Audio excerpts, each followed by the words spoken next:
Retour politique imminent de l'ancien président de la RDC, Joseph Kabila Kabange, séjourne depuis ce matin à Lubumbashi. Le président honoraire de la RDC aura plusieurs activités politiques sur place. Fin du sommet quadripartite de Luanda. Les chefs d'État ont adopté, d'après le communiqué final, un cadre de coordination des efforts pour rétablir la paix et la sécurité dans la partie orientale de la RDC.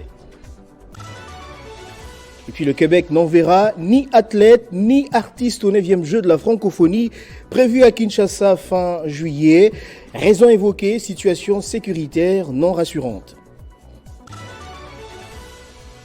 Et puis présidentielle en Sierra Leone, le président sortant, Julius Maada Bio, est réélu dès le premier tour du scrutin pour un second mandat avec 56,17% des voix. Nouveau journal sur Télé 50. Bienvenue à tous. Après une intense activité politique à Kinshasa ces dernières semaines, l'ancien président de la République, Joseph Kabila Kabange, a été aperçu ce matin à l'aéroport international de Njili, direction Lubumbashi, dans le Haut-Katanga. Il y a encore quelques jours, Joseph Kabila avait reçu les chefs des regroupements politiques membres du Front commun pour le Congo. Il a déploré, vous le savez, la violation de la Constitution et la nécessité d'un retour aux fondamentaux. Un peu plus tôt, Joseph Kabila a annoncé qu'il s'adresserait aux Congolais très bientôt. Et puis le sommet quadripartite CEAC, SADC, CIRGL et EAC sur la situation sécuritaire dans l'Est de la RDC s'est clôturé lundi soir.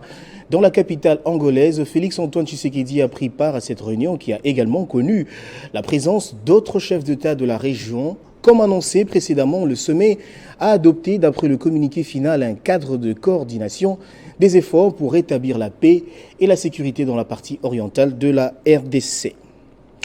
Et puis, n'ayant pas encore confirmé sa participation suite notamment à des inquiétudes sur l'organisation des 9e Jeux de la francophonie à Kinshasa prévus fin juillet et début août prochain, le Québec lève le suspense et annonce qu'il n'enverra aucun athlète ni artiste à prendre part.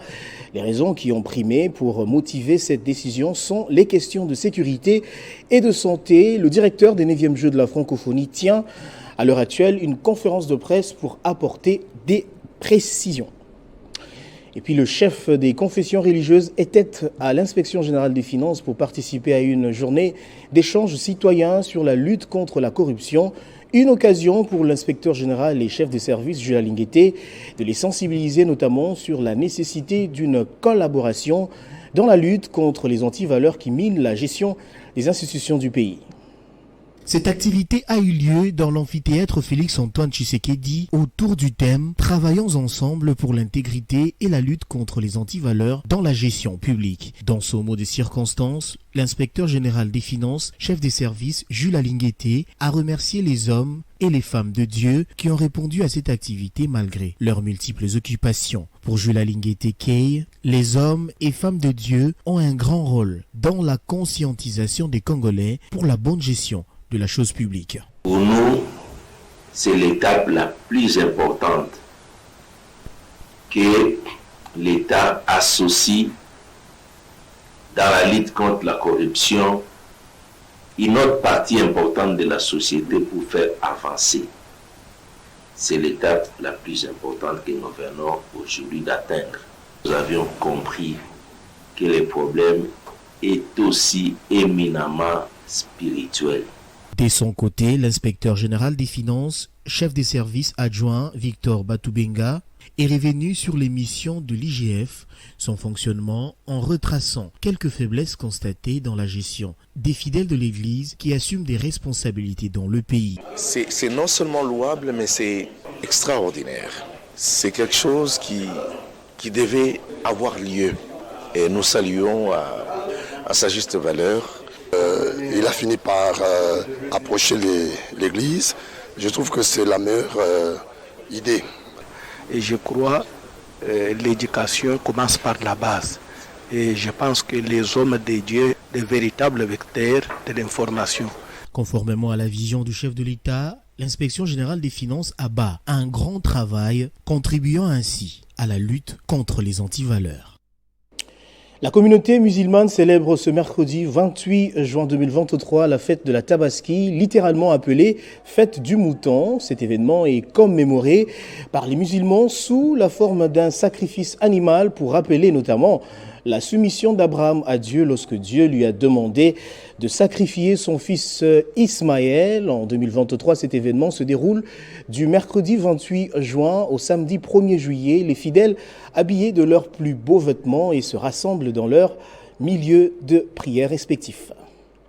Les épreuves ordinaires de l'examen d'État dans la province de la Chopo vont bon train, lancées par le vice-gouverneur Paulin Lolendongolia. 20 761 candidats prennent part.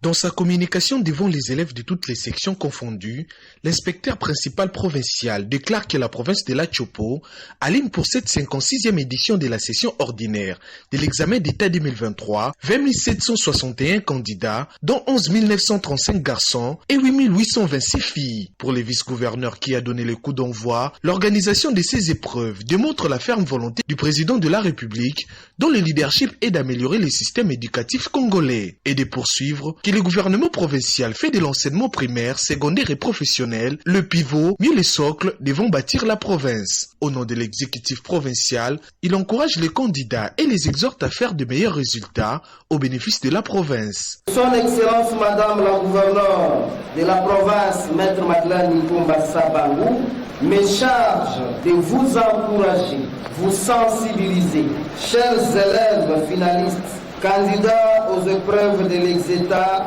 2023, et vous souhaiter plein succès tout en espérant que le meilleur lauréat de cette édition proviendra de la province de la Chopo. Il appelle en outre les candidats à la responsabilité pour réussir ces épreuves. Le mal sécurisé contenant les items est ouvert par le numéro 1 de la province qui en même temps procède à la distribution des cahiers d'items aux superviseurs provinciaux. Pour les Lendongolia, visite enfin quelques salles de classe, question d'encourager davantage ces candidats. Vendre au bord de la route, c'est exposer sa vie à plusieurs dangers à Kinshasa quand on connaît les gaffes des conducteurs. Pourtant, dans la commune de Selembao, les vendeuses ambulantes ne semblent pas avoir le choix. Elles ont confié à nos reporters que leur plainte pour la construction d'un marché digne.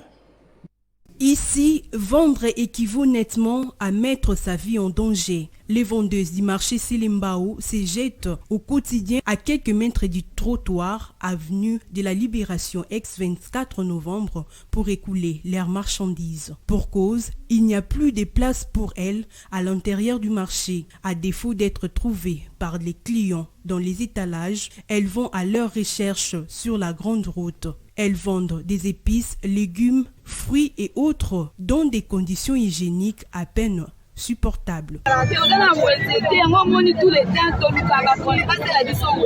Nous n'avons pas de place pour vendre, nous n'avons pas de marché. C'est pourquoi à chaque fois nous lançons un cri d'alarme aux autorités de nous faire un marché. Si nous arrêtons de vendre ici au Makada, nous n'avons pas d'autres ressources pour nourrir nos enfants ainsi payer leur scolarité. Nos maris sont à l'incapacité d'où nous prenons le relève. Qu'ils nous fassent un marché pour qu'on arrête de vendre ici. Au cas contraire, nous continuerons à vendre pour nos survies.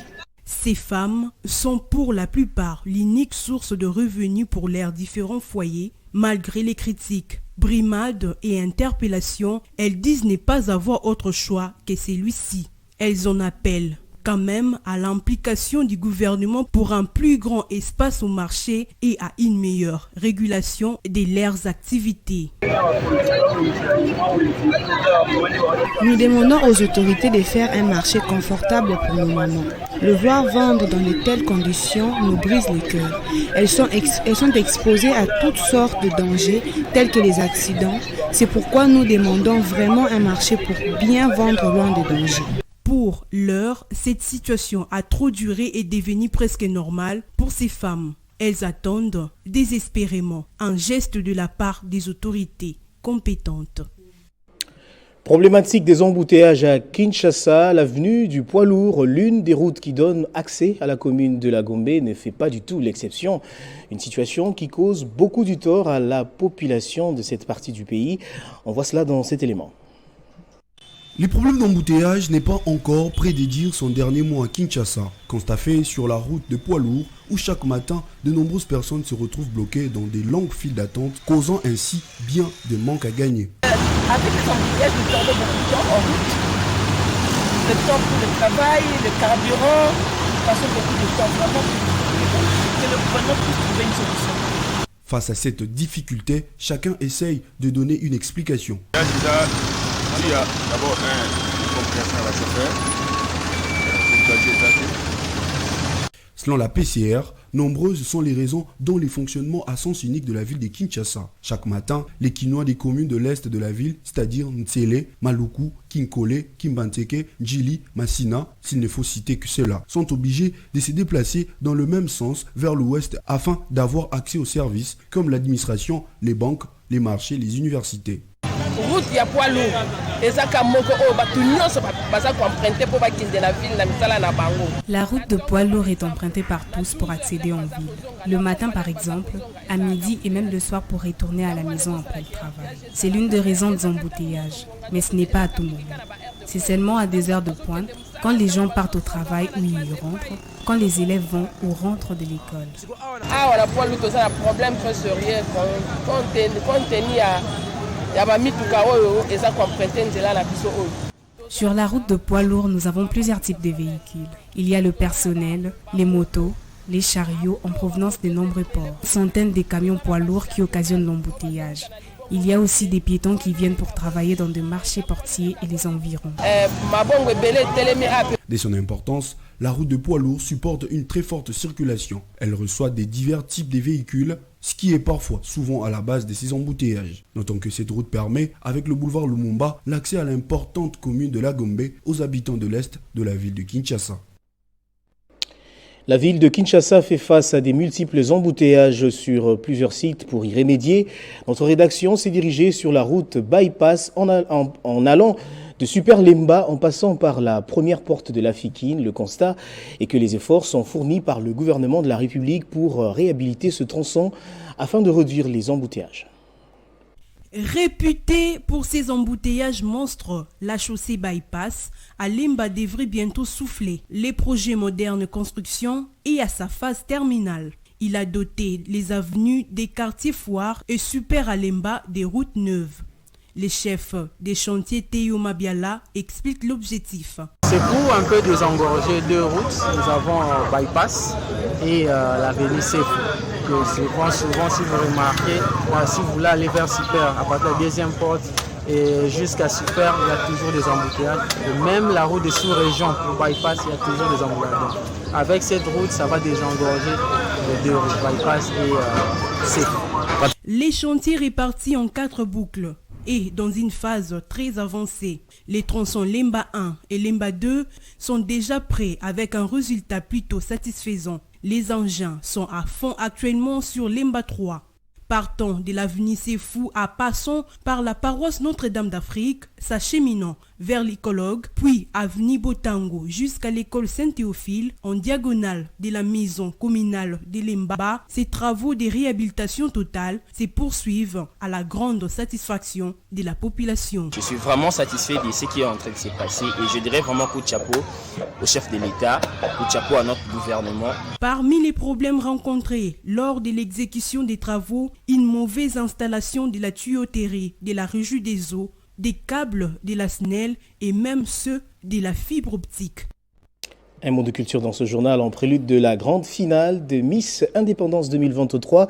Les organisateurs de ce grand rendez-vous culturel ont tenu un point de presse ce mardi pour présenter notamment les chronogrammes de cet événement. Ce 30 juin, cette finale mettra en valeur la culture congolaise. Nathan Diamouete.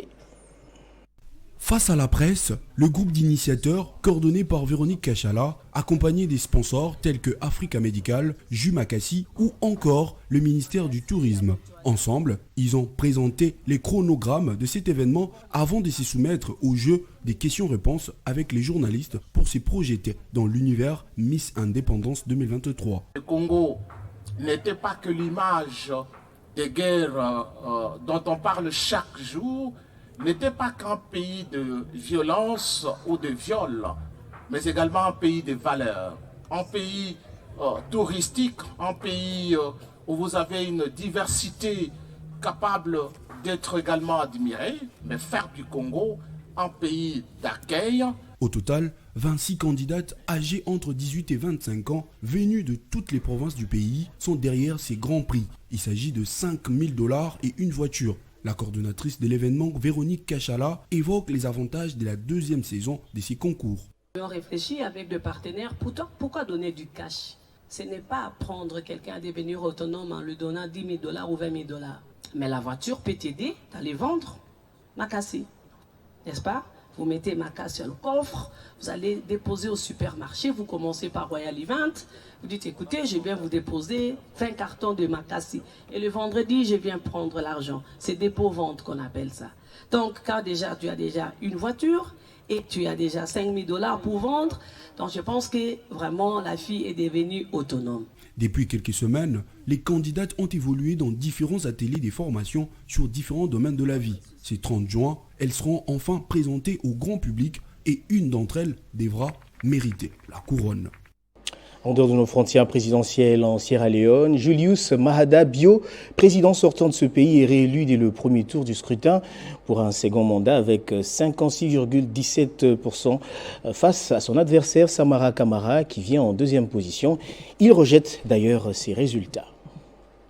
Enfin, le chef de la commission électorale a rendu public les résultats des élections présidentielles en Sierra Leone qui reconduit le président en place, Julius Maada Bio, à la tête du pays de le premier tour pour un deuxième mandat avec 56,17% de voix face à son adversaire Samara Kamara qui vient à la deuxième position avec 41,16% de lecteurs. Un résultat contesté par la partie adverse. Aussitôt le résultat proclamé, les supporters du président vêtus de verte, couleur du Parti du peuple de la Sierra Leone, ont fêté leur champion en klaxonnant et en tapant sur les casseroles dans les centres-villes de Freetown. Au cours de son premier mandat, Julius Maada Bio s'est fait le champion de l'éducation et des droits de femmes. Il affirme vouloir privilégier l'agriculture et réduire la dépendance de son pays aux importations alimentaires. Avant la dite proclamation des résultats définitifs, son adversaire Samara a réaffirmé dans un communiqué les rejets totaux de résultats partiels. Le technocrate juge cette publication d'être manipulée et non vérifiée. Les observateurs de l'Union européenne, de leur côté, ont estimé que le manque de transparence et de communication de l'autorité électorale avait engendré de la méfiance dans les processus électoraux.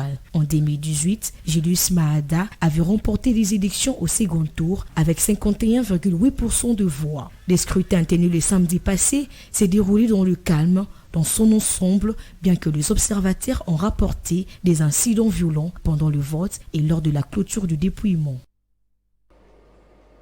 C'est le rappel des titres à présent.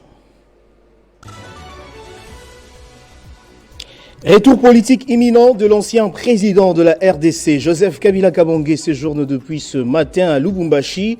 Le président honoraire de la RDC aura plusieurs activités politiques sur place. Fin du sommet quadripartite de Luanda. Les chefs d'État ont adopté, d'après le communiqué final, un cadre de coordination des efforts pour rétablir la paix et la sécurité dans la partie orientale de la RDC.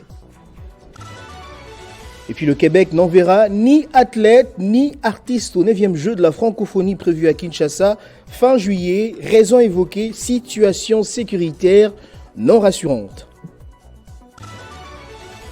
Présidentielle en Sierra Leone, le président sortant Julius Maada Bio est réélu dès le premier tour du scrutin pour un second mandat avec 56,17% des voix. On va prendre à présent la revue de presse.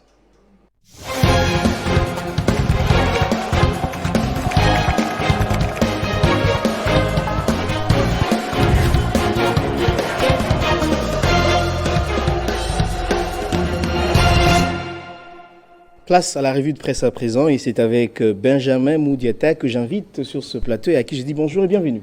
Merci à vous Christian et merci à tous ceux qui nous suivent depuis Kazakhstan grâce à Télé 50. Alors le seul sujet que vous avez donc retenu pour votre revue de presse, 9e jeu de la francophonie, le Québec a refusé d'envoyer ses athlètes et artistes et qu'en disent les tabloïds.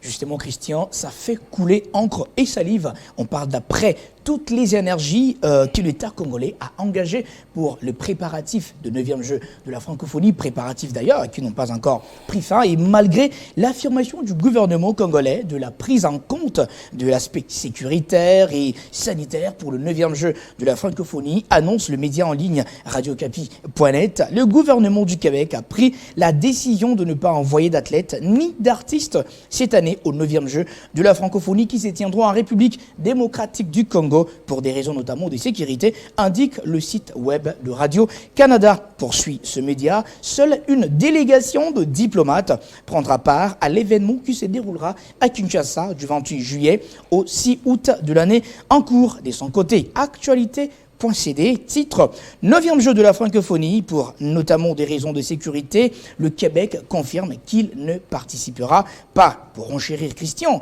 ce média rapporte que les raisons qui ont primé pour motiver cette décision sont les questions de sécurité principalement. Il signale aussi dans sa chute que sur les 88 États et gouvernements membres qui comptent l'Organisation internationale de la francophonie, OIF en cycle, seulement 41 sont normalement attendus à Kinshasa pour ces jeux. Quant aux médias français RFI.fr, qui fait le point sur les infrastructures à 30 jours, Christian, je le signale, du lancement des hostilités, ce média signale qu'il y a un retard enregistré au 2e site, donc celui du stade Tata Raphaël, où le village des athlètes n'est pas encore prêt jusqu'à présent. 9e jeu de la francophonie à Kinshasa, Kaboulou s'explique au sujet de la finalisation de la réhabilitation des infrastructures en Côte d'Ivoire. C'est le titre du média en ligne digital.net, relayant les propos du numéro 1 des sports et loisirs congolais, prononcé en Côte d'Ivoire bien sûr. Selon le ministre François Kaboulou, le 9e jeu de la francophonie, Christian, auront bel et bien lieu. La RDC, selon lui, s'est inscrit dans une révolution et la nouvelle politique d'infrastructures sportives amorcée depuis l'arrivée de Félix Tshisekedi à la tête de la République démocratique du Congo. Voilà tout pour aujourd'hui, Christian. Benjamin Ouyata, je vous remercie de votre présentation. C'est moi qui vous remercie. Merci à vous également d'avoir suivi ce journal des partout dans le monde grâce à Télé 50.